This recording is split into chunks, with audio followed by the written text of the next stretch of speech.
Nighttime, my peeps. How you all doing? Welcome one more night to the Yardman Second Chance program out of Vancouver.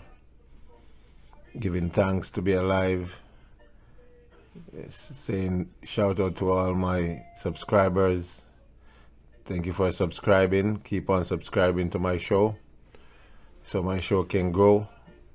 You know, we've been through the fire and back like Shadrach, Meshach, and Abednego. And we never get burned. So we live to tell the tales. To inform, inspire, educate, and motivate kids, especially those unruly kids living with their mom, single mom, and they feel like they are the boss. They don't take no talk. They don't listen because their dad is not around. Their dad has been deported to whichever country he's from. So we're here to tell those kids, stay in school, learn the golden rule, and make sure it's be book, and don't end up turning a crook, right? So you stay in the narrow, stay in school, get some education, try to become something that your dad wasn't, don't hit the street, don't go be no stick up kid, don't be no kid that's gonna sell drugs on the street, because that's gonna be just for a while. That's gonna last just for a minute.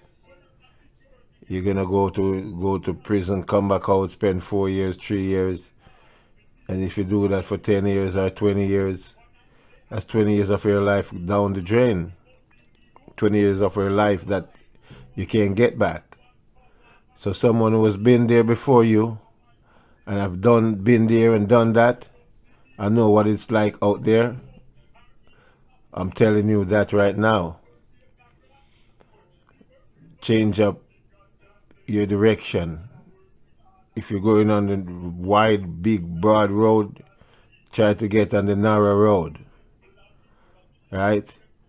So we're here to motivate and educate all those kids that's trying to go astray, especially those children of the deportees. Right? Yeah, so we're going on with the struggle right now, same way and thing, you know. So I'm gonna tell you something about myself when I was down in Jamaica there. Dreaming of Canada. Now I'm in Canada, I'm dreaming of Jamaica. So it's so ironic, eh?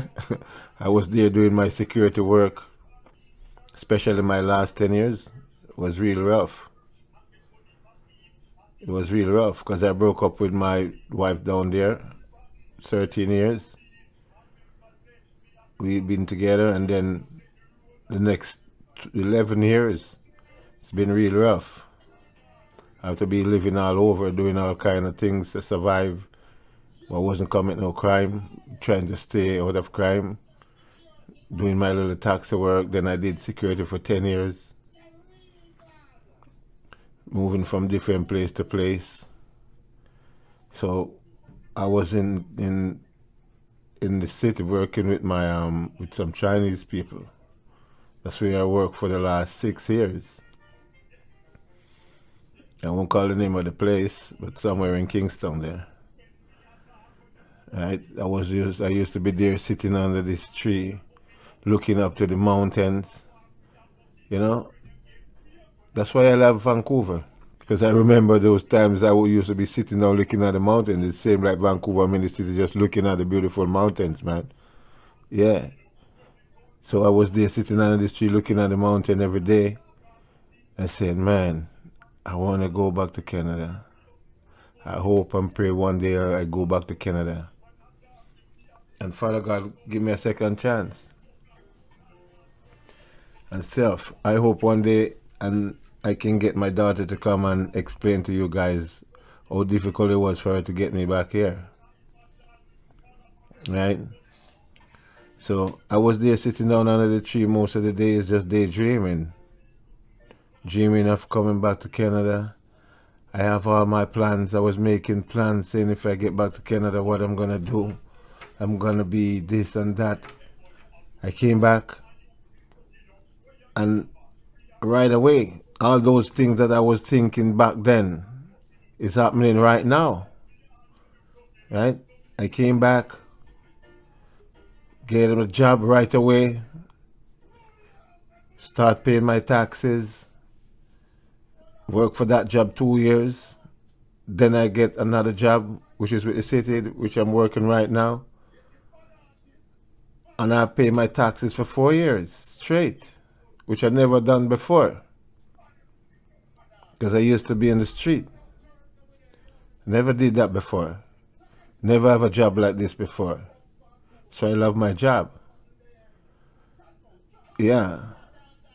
So I'm a change man, a reform. This is the face of a reform guy looking at you right now.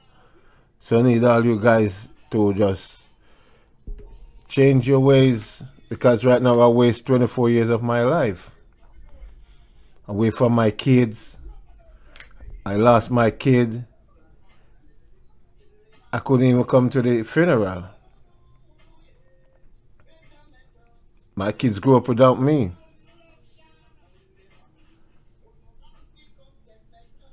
And maybe if I was around, my daughter would be alive today, because she'd have her father to guide her.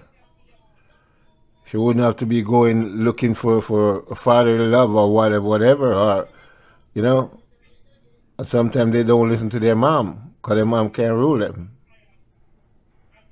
So all that goes together and that ties into one stress, big stress.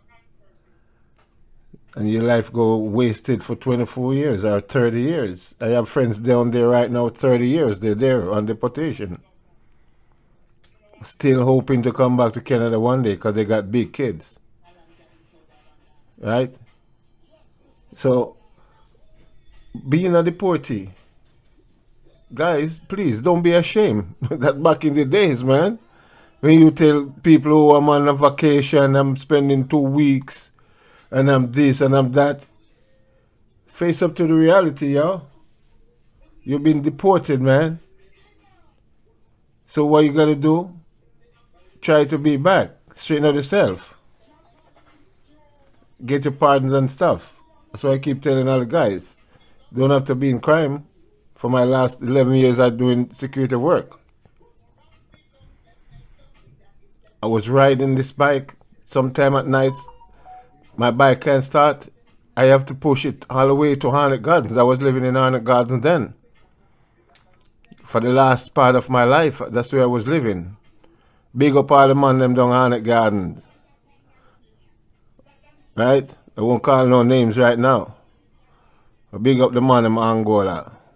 All of the man them, right? Yeah, man. So, that's my place. Right? So I go through the rough. I've been through the rough. So, as I keeps telling you guys, my book, Second Chance, will be out later this year. I'll tell you all about my life coming up. My life growing up. To where I'm at right now. Right now, I'm a citizen of Canada.